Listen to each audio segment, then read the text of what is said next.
Y bueno, hola, ¿cómo están? De nueva cuenta, torturándolos y esperando que los videos sean lo más ilustrativos y educativos que puedan y que entiendan y que aprendan algo de todo esto que es importante para cultura general, para que sepamos cómo funciona nuestro mundo y cómo funciona nuestro mundo y de qué manera nosotros podemos formar parte de él.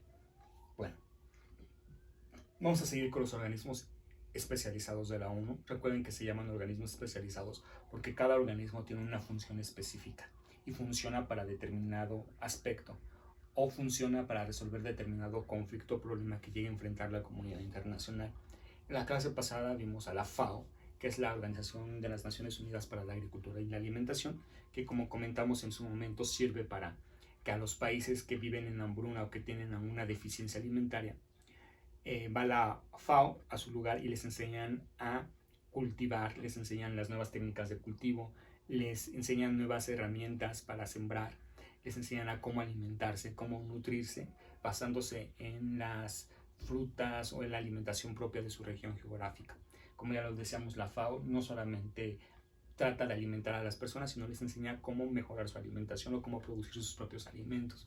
También tenemos la UNESCO, que la UNESCO, recuerden que se encarga de vigilar, bueno, se encarga de que de promover la paz y la seguridad mundial a través de la educación, a través de la ciencia y la cultura. También habla acerca de que es el encargado de transmitir la cultura de un país a los demás países para que conozcan cómo es su cultura, su historia, para que así podamos comprender por qué actúa de determinada manera tal país y al comprenderlo, pues a lo mejor evitemos ciertos conflictos.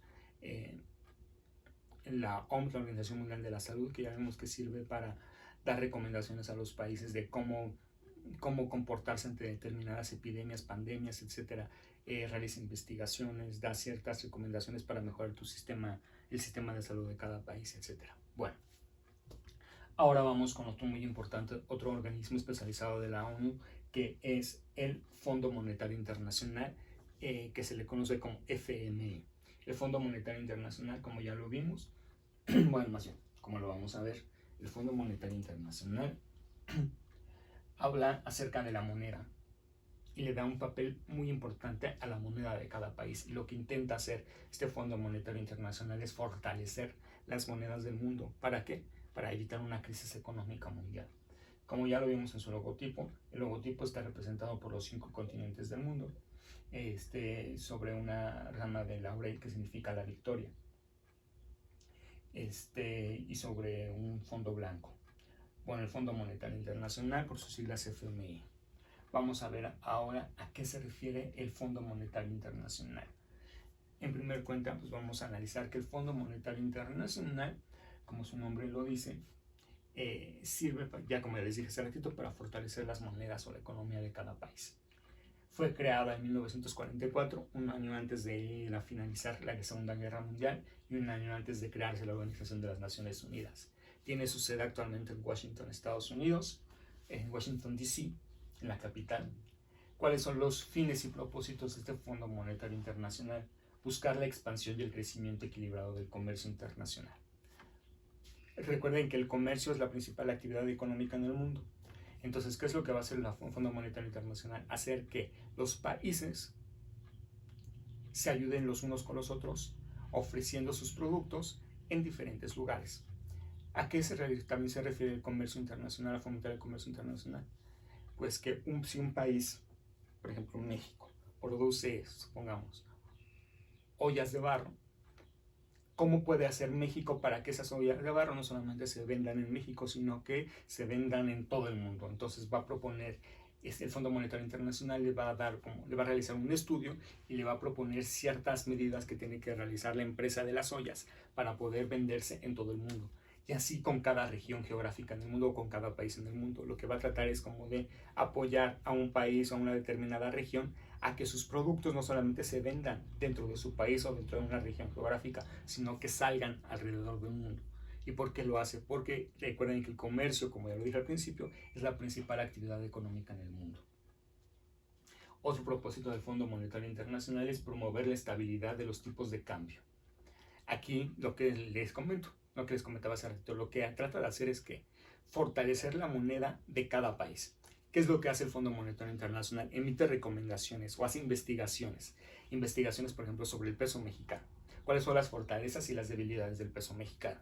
Y entonces, a lo mejor México está cayendo en una crisis económica. El peso actualmente se está vendiendo en 24, 25 pesos, que son parámetros muy alarmantes. Significa que nuestra moneda se está devaluando.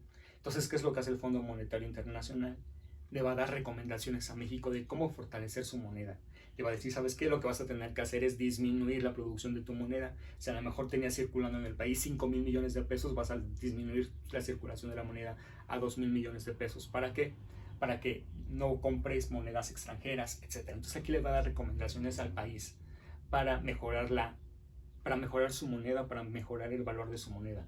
Y eso se refiere con promover la estabilidad de los tipos de cambio. Se refiere a que, por ejemplo, que las monedas en el mundo estén lo más parejas en el mundo. Que, por ejemplo, si un dólar americano cuesta 24 pesos, tratar de disminuir un poquito ese precio y que a lo mejor el día de mañana es un sueño, es una utopía, de que el día de mañana a lo mejor el dólar esté en 3 pesos y el euro esté en 2 pesos. Aquí, ¿qué estamos haciendo?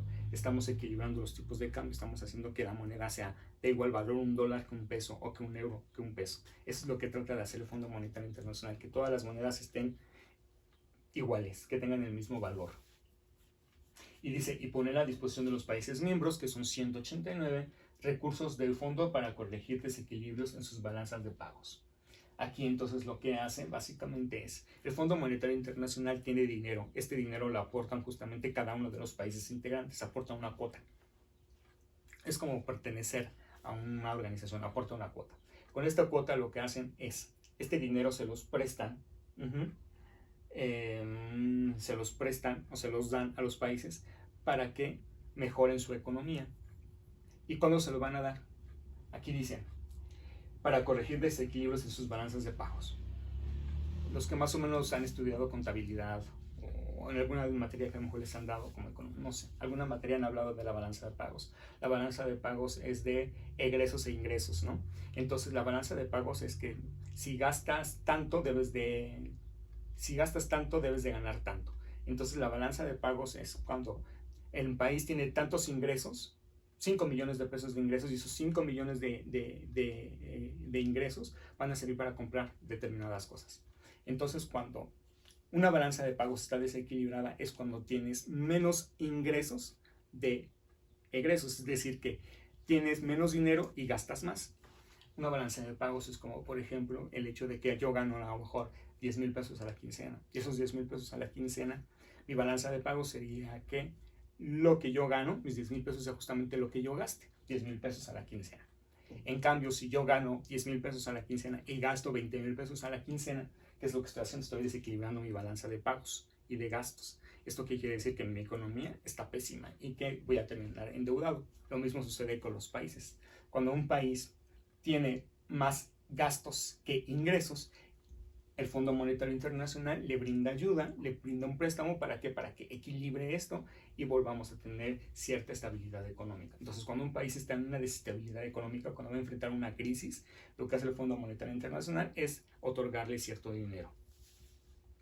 Dice, el Fondo Monetario Internacional se constituye por una junta de gobernadores, integradas por los gobernadores de un suplente de cada estado. Es decir, cada uno de los 189 países va a mandar a un gobernador, así se le llama, que es especialista en economía. ¿Para qué? Para que juntos lleven a cabo la función del Fondo Monetario Internacional. Por un directorio ejecutivo también está integrado por 20 directores ejecutivos, considerando dentro de estos 20 a los 5 países que suscriben mayores cuotas, y el director gerente, que actualmente es la búlgara Kristalina Georgieva, que es como jefe del personal o jefe administrativo. Aquí es importante, el Fondo Monetario Internacional está constituido por 189 países. De estos 189 países hay un consejo que es el que maneja, o es un director ejecutivo, que es el que maneja el Fondo Monetario Internacional, que está integrado por 20 países, que generalmente estos 20 países son los que dan la cuota más alta al Fondo Monetario Internacional. ¿Y de qué depende tu cuota? Pues depende de tu economía. Entonces, básicamente, este Fondo Monetario Internacional está manejado por los 20 países más poderosos del mundo, que son los que se encargan de prestarle dinero a los países en vías de desarrollo, que generalmente son los que utilizan. Y generalmente este dinero que se les presta a los países en vez de desarrollo es cuando su moneda está en crisis o cuando su moneda se está devaluando. Es en este momento cuando el Fondo Monetario Internacional le presta dinero a los países. O sea, aquí el Fondo Monetario Internacional no te presta a México por decir, es que ya no tengo dinero para mi salud, ya no tengo dinero para contratar más maestros. El Fondo Monetario Internacional no te va a prestar. Solamente el Fondo Monetario Internacional te va a prestar a ti como país cuando tu moneda esté en una crisis económica total o cuando ya no tengas dinero para manejar la economía de tu país o cuando los gastos te estén sobrepasando. Es cuando la única manera en cuando puede intervenir el Fondo Monetario Internacional. Espero que haya quedado claro esto del Fondo Monetario Internacional. Entonces, si un país tiene una crisis económica, el Fondo Monetario Internacional va a investigar a qué se debe esa crisis económica. Si esa crisis económica se debe al debilitamiento de su moneda, entonces ahora sí, el Fondo Monetario Internacional te va a dar dinero. Pero si ese problema económico se está dando por la corrupción de tus funcionarios, ahí el Fondo Monetario Internacional no te va a prestar nada. ¿Por qué? Porque tu crisis no se está basando en la devaluación de tu moneda o que tu moneda tenga un menor valor. ¿Y de qué depende que tu moneda tenga más valor o menos valor? De la cantidad de oro que tengas como reserva. Recuerden que el dinero, para que tenga valor, tiene que tener para que tenga valor tiene que tener, ¿cómo se nos explica? Una moneda, para que tenga más valor, debe de tener mayor reserva de oro. ¿Qué significa reserva de oro? Producción de oro. Actualmente se está buscando que la plata también sirva para fomentar, para hacer que una moneda tenga mayor valor, pero no. Actualmente lo único que hace que tenga más valor tu moneda es la cantidad de oro que tengas como reserva. Entonces, por ejemplo, si tú tienes, no sé, 100 millones de dólares en oro, es lo que vale tu moneda. Entonces solamente puedes producir 100 millones de billetes, nada más, o 100 millones de pesos, nada más. Si produces más, entonces tu moneda no tiene valor, haces que se disminuya. En otras palabras, es como, por ahí decían, ¿por qué si no hay dinero en México, por qué no se hace más dinero? Porque si se hace más dinero en México, ese dinero no tiene ningún valor y lo que va a hacer es que tu moneda disminuya. Más bien que tu moneda disminuya y que de otras maneras se haga más grande. O sea, el valor se haga muchísimo más grande. Es que es un tema más complejo y más difícil de entender, pero básicamente lo que les trato de decir es que el dinero circulante en México debe de ser igual a la cantidad de oro que tenga el país. Eso es básicamente. Si tú produces más billetes, por eso, si tú produces 100,000 pesos en billetes o monedas y solamente tienes 5,000 en oro, entonces tu moneda, ¿qué significa? Significa que está devaluada, está devaluada en un 80%, tu moneda no tiene un valor. Entonces cuando tú vayas a comprar a otro país, tu moneda va a carecer de mucho valor y la moneda de ese país va a elevarse. ¿Por qué? Porque estás produciendo más dinero de lo que tienes. Siguiente, el Banco Mundial, o también se le conoce como el Banco Internacional para la Reconstrucción y el Fomento.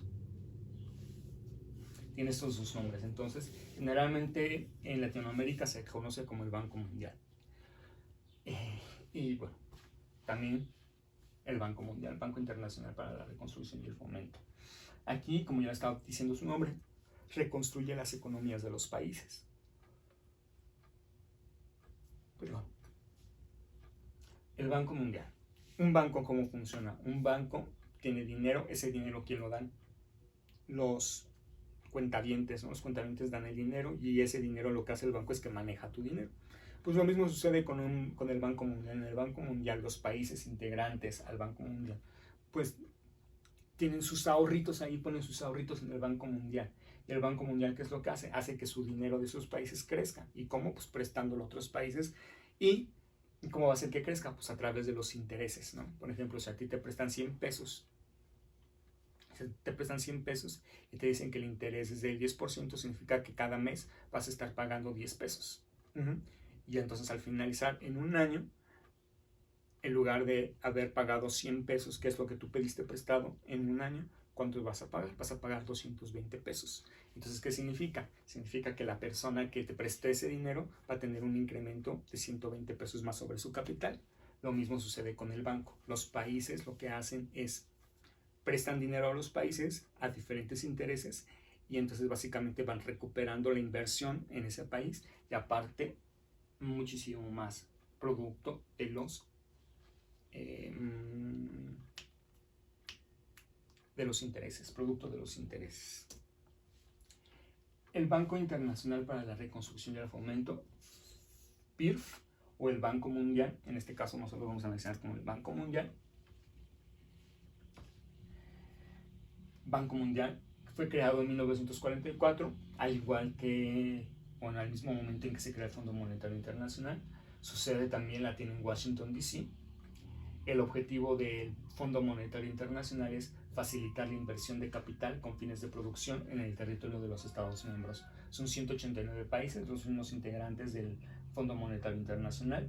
El principal objetivo es facilitar la inversión del capital en los Estados miembros. Es decir, aquí lo que hace es que, como ya les decía, yo Estados Unidos tengo dinero, entonces lo que voy a hacer con mi dinero es voy a invertir ese dinero en México. Le voy a prestar ese dinero a México y ese dinero que yo le voy a prestar a México me lo va a regresar, pero también me lo va a regresar con ciertos intereses. En este caso, para que no se haga, o para que no sea como una deuda de México hacia Estados Unidos y Estados Unidos no ejerza cierto poder hacia México, no lo hace directamente el préstamo Estados Unidos, sino lo hace a través del Banco Mundial. Es decir, podríamos decir que el Banco Mundial es como el intermediario, de decir Estados Unidos, ¿sabes qué?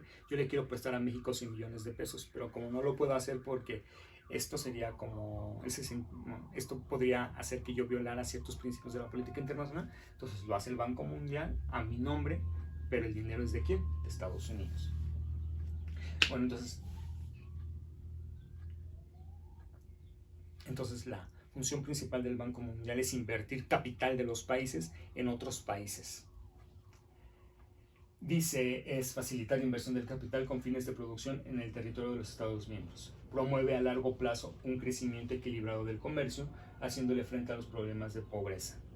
Aquí lo que trata se supone que cuando se le otorga un préstamo a los países es para que resuelvan sus problemas y al momento de resolver sus problemas regresan el dinero con ciertos intereses y este país ya cuando resuelve sus problemas puede ayudar a otro país de igual manera. Y de esta manera se evita la pobreza, se evita que los países sean pobres. Aquí estamos hablando de cooperación internacional.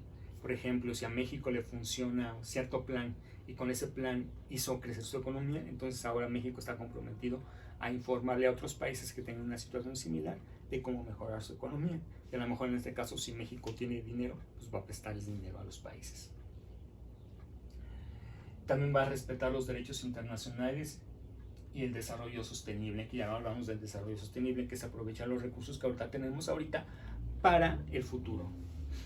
Y dice que se compone de junta de gobernadores, igual como en el Fondo Monetario Internacional, los directores ejecutivos integrados por 24 miembros, como también en el Fondo Monetario Internacional, en lugar de 20, aquí son 24, siendo 5 permanentes, aquellos que tienen mayor número de acciones, es decir, los que dan mayor dinero o mayor cantidad al Banco Mundial. ¿Y quiénes son los que dan mayor cantidad de dinero al Banco Mundial para prestarle al resto de los países? Son 5, es Francia, Alemania, Japón, Gran Bretaña y Estados Unidos. Estos 5 países se les conoce como el G5, el grupo de los 5, que es los 5 países más poderosos a nivel mundial en su economía y son los que tienen mayor cantidad de dinero. Entonces, ¿qué es lo que hacen estos 5 países? Estos 5 países básicamente sus ahorritos los invierten en el Banco Mundial y el Banco Mundial funciona casi generalmente por la mayoría de los ahorros de estos 5 países como tal. El presidente es el estadounidense David Mappaz, quien tiene funciones de jefe de personal, es decir, el jefe, el gerente, el que maneja. El consejo consultivo, que es un asesor a los países que les brinda asesoría de cómo mejorar la economía. Por ejemplo, si un país tiene una crisis económica, el Banco Mundial les brinda asesoría de cómo mejorar o cómo salir de esa crisis económica. También hay tribunal administrativo. Este tribunal administrativo es que si un país no paga en un determinado tiempo, pues se le va a fincar un proceso. Generalmente cuando un país no paga a tiempo, lo que hace es que se le da una prórroga para que lo paguen en un determinado tiempo, o básicamente le dicen no te preocupes, solamente no hay fecha de que me lo pagues, pero cada año va aumentando tus intereses un 5%. Y de esta manera, pues lógicamente les conviene que la deuda sea eterna porque van a sobrevivir de los puros intereses. Y bueno,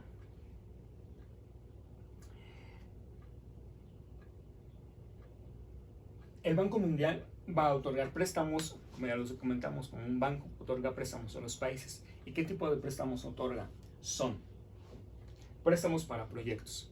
Aquí, el Banco Mundial lo que hace es le presta a un país determinado para realizar un determinado proyecto. Supongamos, México quiere hacer un proyecto del tren, que lo está haciendo y que ya nos tardamos como 20 años, no, como 5 años, en el tren suburbano México-Toluca.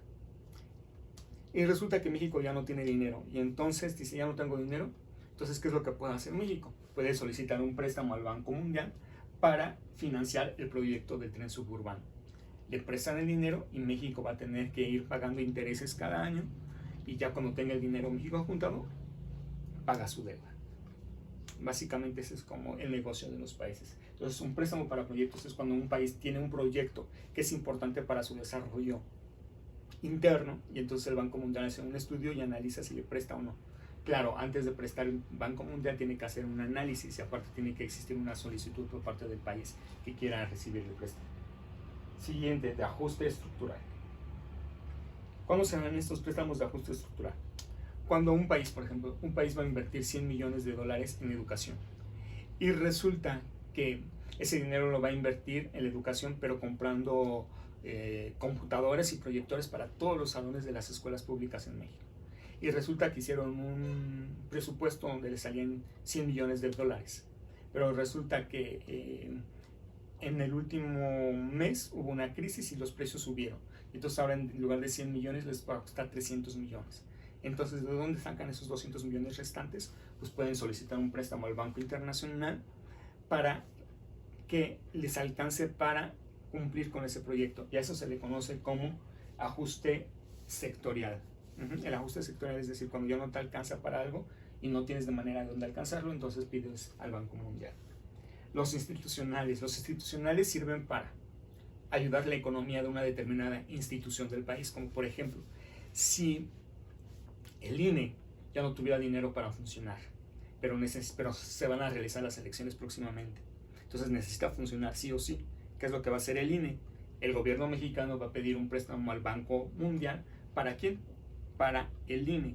Y el INE es una institución, entonces ese es un préstamo institucional. Cuando una institución de un estado, ya sea una secretaría, una dependencia de tu gobierno, no tiene dinero suficiente, puedes acudir ante el Banco Mundial y el Banco Mundial te va a prestar dinero para que esa institución siga funcionando de una manera correcta.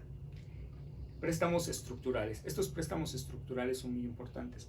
Es, por ejemplo, estructura. Es para mejorar la estructura o la infraestructura de un país. Aquí estamos hablando, por ejemplo, de una situación hidráulica. Supongamos que ya actualmente ya el sistema Cutzamala o el entubamiento del río o de los ríos que llegan a satisfacer de agua potable a las comunidades ya no sea suficiente, que se necesita comprar nuevos tubos, nueva maquinaria. Entonces aquí, ¿qué está pasando? Está afectando la estructura de un país. Entonces puedes solicitar un préstamo al Banco Mundial para tratar de comprar todos estos instrumentos para arreglar esta situación que está afectando la estructura de tu país. Y por último, los préstamos de fondo perdido. Aquí estos préstamos de fondo perdido son muy importantes porque son aquellos que puede solicitar un país que sufre una desgracia producida por un terremoto, por un temblor, por un sismo. Y generalmente estos préstamos de fondos perdidos son solicitados por países muy pobres que no tienen dinero para volver a levantarse, como por ejemplo Haití. Entonces, ¿qué es lo que hace el Banco Internacional, más bien el Banco Mundial, el Banco Internacional de Reconstrucción y Fomento? Les presta dinero a estos países, pero ya no se los pide de regreso. Es básicamente como una donación. Aquí ya no, aquí es dinero, por eso se llama fondo perdido, porque es dinero que se pierde, que ya saben que no van a recuperar, pero que lo utilizan justamente para beneficiar a un país. En este caso, por ejemplo, Haití no tiene dinero para pagarles, entonces ya saben perfectamente que sí, le van a prestar porque sufrió un terremoto o un tsunami, pero ya ese dinero ya no lo van a tener de vuelta. Y generalmente este dinero ya está apartado del capital del banco. Dice, bueno, del 100%, 5% va para préstamos de fondo perdido, y ese dinero ya vemos que nunca lo vamos a recuperar. Es más o menos como una cuestión de solidaridad. Ya no estamos buscando absolutamente nada acá. Entonces, ¿cuál es la diferencia entre el Banco Mundial y el Fondo Monetario Internacional? Que el Fondo Monetario Internacional sí te presta dinero, pero solamente es para mejorar a tu moneda, para mejorar el precio de tu moneda, para que no caiga en crisis tu moneda. Y el Banco Mundial otorga préstamos a los países por cualquier problema que lleguen a suscitarse dentro de él mismo, dentro de su país. Ajá. Entonces el Banco Mundial da préstamos de cualquier tipo, bueno, de los tipos que ya vimos actualmente. Generalmente también una diferencia entre el Fondo Monetario Internacional y el Banco Mundial es que el Fondo Monetario Internacional sí otorga préstamos, pero generalmente lo que hace es brinda otro tipo de servicios, como servicios de asesoría, como realizar un estudio. Por ejemplo, si México tiene una crisis económica, el Fondo Monetario Internacional va a hacer un estudio detallado del por qué se está dando esa crisis económica, y le va a dar soluciones, y le va a decir, bueno, estudié tu crisis económica y se dio por esto, por esto, por esto, entonces yo te recomiendo que inviertas en este sector, que recortes cierto presupuesto en esto, que hagas esto, que hagas esto.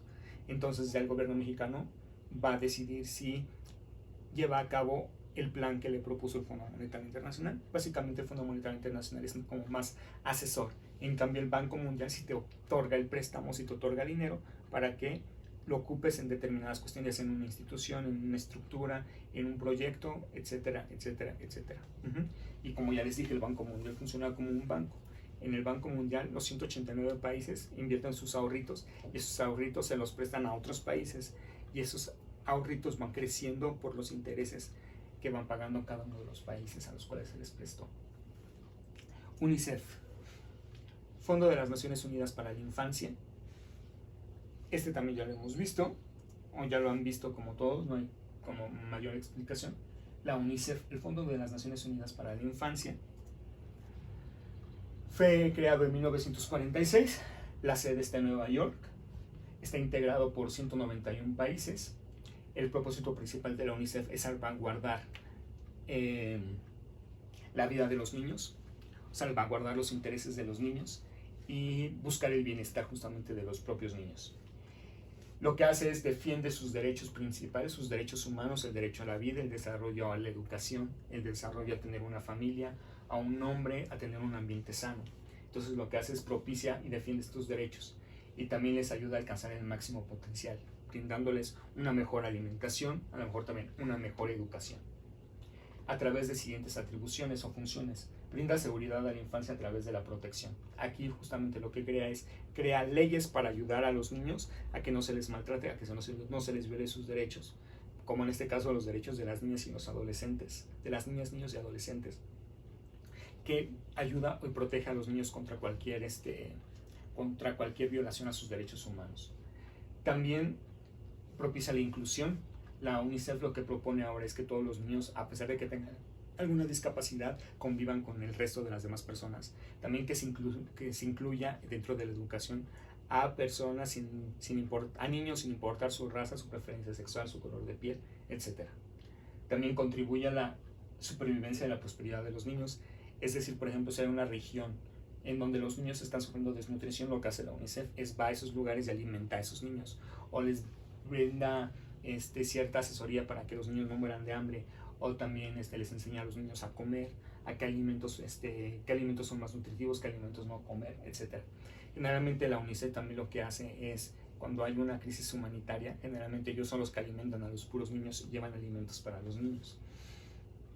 La prosperidad, también les brindan becas para que los niños, a lo mejor que no puedan acudir a la escuela, la UNICEF le da dinero a los niños para que paguen sus estudios, y para que también a lo mejor ayuden a sus papás, si es por esa razón por la cual no asisten a la escuela. Proporciona educación de calidad, lo que les había dicho. A lo mejor, por ejemplo, hay ciertas comunidades en donde la educación no llega, entonces lo que hace la UNICEF es mandar maestros para que eduquen a esos niños de esa región geográfica. También ayuda a las familias de las regiones más afectadas con recursos vitales. También, por ejemplo, cuando un país está en guerra o en un conflicto interno, una guerrilla civil o una revolución, o cuando hay una hambruna, la UNICEF lo que hace es trata de proteger a los niños, brindándoles un refugio seguro, brindándoles alimentación, brindándoles educación, y también atendiéndolos en su salud, provocada justamente por desastres de la guerra. Y bueno, el presidente de la ONU es el noruego Thor Hattrem. Thor Hattrem es el director general el presidente de la UNICEF. Y su director general es estadounidense Henrietta H. Ford. Henrietta H. Ford. Aquí está mal en la diapositiva. Es el presidente de la UNICEF, Thor Heyerdahl. El presidente de la UNICEF es Thor Heyerdahl, ¿ok? Entonces aquí no explico más. Todos sabemos o hemos visto que la UNICEF a que se dedique básicamente únicamente es ayudar a los niños. La Universidad de las Naciones Unidas. Esta Universidad de las Naciones Unidas tiene su sede actualmente en Tokio, Japón. La Universidad de las Naciones Unidas no es una universidad propiamente. ¿Por qué? Porque no tiene estudiantes, porque no otorga títulos. No otorga títulos como licenciado, maestro, etc. No, lo único que hace la Universidad de las Naciones Unidas es acepta estudiantes de posgrado de otras universidades para que realicen investigaciones en diferentes áreas, en áreas económicas, sociales, políticas, de salud, de tecnología, de cultura, etc. Entonces la ONU, o la Universidad de las Naciones Unidas, no brinda educación, o sea, no es una universidad literal. Lo único que hace es realizar investigaciones en los diferentes aspectos que ya les mencioné, y acepta estudiantes de otras universidades que están realizando un posgrado para que realicen investigaciones. Básicamente es como si fuera un servicio social, o sea, como si por ejemplo la UAM te mandara a ti, QFB, químico, farmacéutico, biológico, te mandara a la ONU a realizar una investigación, y entonces lo único que va a hacer es que te va a dar un reconocimiento a la ONU porque participaste en cierta investigación, pero no te va a dar un título universitario. Fue establecida el 6 de diciembre de 1943, se le conoce como la ONU, como ya lo dicen, es un organismo autónomo de las Naciones Unidas, cuya carta establece plena independencia universitaria, trabaja en estrecha colaboración con la Secretaría de la ONU, la UNESCO, porque recuerden que la UNESCO es la que se encarga de beneficiar o de mejorar la educación de los países, y otras organizaciones del sistema de las Naciones Unidas. Lleva a cabo su labor a través de una red de centros y programas de investigación y de formación, tanto en los países desarrollados como en los países en vías de desarrollo. Y ya como ya lo dije, a diferencia de las mayores universidades, la ONU no acepta estudiantes, no otorga títulos. En lugar de ello, tiene una serie de centros de investigación por todo el mundo, donde los investigadores o estudiantes del doctorado o de otras universidades pueden ir a realizar investigaciones. Está especialmente orientada a investigaciones y estudiantes de países en vías de desarrollo. Generalmente le dan mayor prioridad a los estudiantes que vienen de estos países tercermundistas o subdesarrollados. Y ya como lo dije, su sede está en Tokio, tiene 2 sedes alternas, una está en Nueva York y la otra está en París. Nueva York, recuerden que aquí están las oficinas de la ONU, y en París están las oficinas de la UNESCO. Bueno, a partir de aquí terminamos ya el módulo número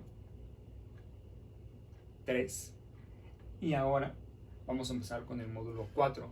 El módulo 4 van a tener que hacer un separador en donde van a poner módulo 4, integración del mundo y sus problemas. Eso es el separador del módulo 4, integración del mundo y sus problemas. ¿Ok?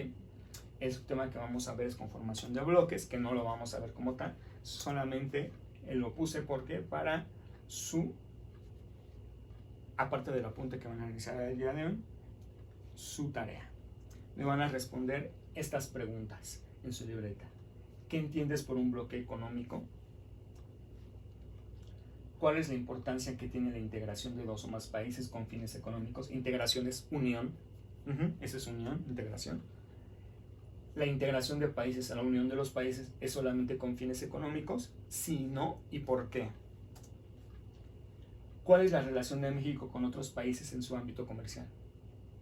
Aquí lo que quiero que me digan es si México, en materia de comercio, cómo se lleva con otros países y cuáles serían sus principales socios. Y por último, ¿cuáles bloques económicos conoces? Esta respuesta, lógicamente, la vas a dar con esa, ¿no? ¿Qué entiendes por un bloque económico? Una vez que me digas qué entiendes por un bloque económico, conoces bloques económicos que existen en el mundo. Y también este tema es muy importante, muy bueno y me gusta mucho. Y aquí vamos a ver unión económica, vamos a ver unión aduanera, vamos a ver zona de libre comercio. Entonces, los espero a la próxima clase. Recuerden, para esto es apunte y responden estas preguntas. Nos vemos para la próxima. Espero que ya sea de manera física y si no, nos estamos viendo por aquí. Abrazos a todos. Nos vemos pronto.